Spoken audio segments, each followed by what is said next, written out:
All right, today we're going to talk about something called the Pygmalion Effect.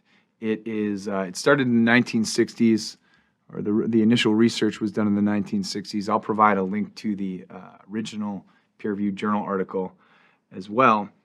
But the concept's pretty profound. Broadly speaking, it looks something like this: the power of the group and the power of expectations matter immensely.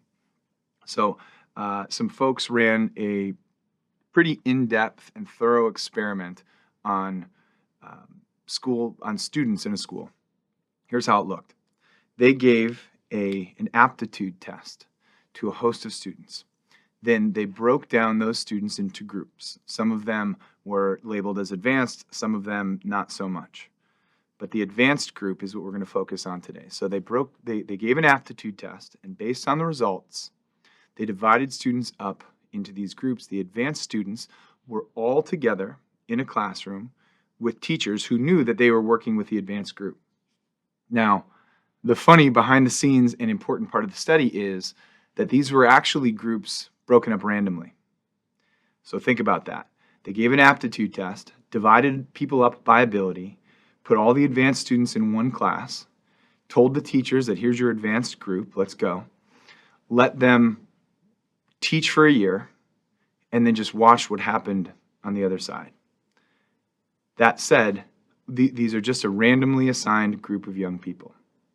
What they found was that at the end of their time together, the people who were labeled as advanced and put into this advanced classroom outperformed their peers by significant statistical margins.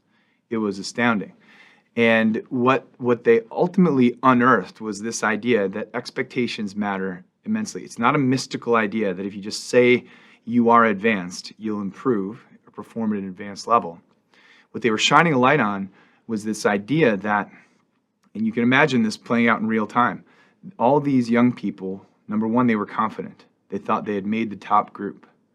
Number two, the way that their instructors, who were not in on the experiment, did not realize that these weren't truly advanced people, at least according to this aptitude test.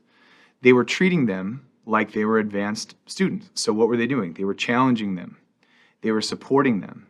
They were sticking with problems longer. You can imagine this. If you were to take a math problem and you stumble after a couple tries, if you have in the back of your mind, well, this is just not that bright of a kid, then maybe you stop or you shift or you change or lower expectations.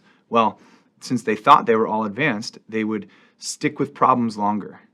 They would support them through the challenge, boosted by this confidence that higher outcomes were possible.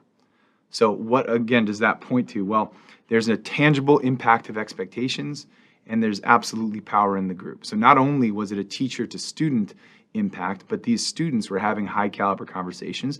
They were challenging each other. All of them who thought they were advanced were behaving in advanced ways.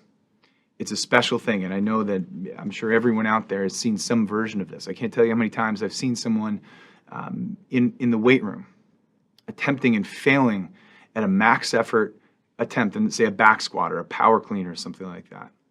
But then with confidence from the instructor, you got this. One more attempt, you got this. And then the support of the group, who all also believes that they got this.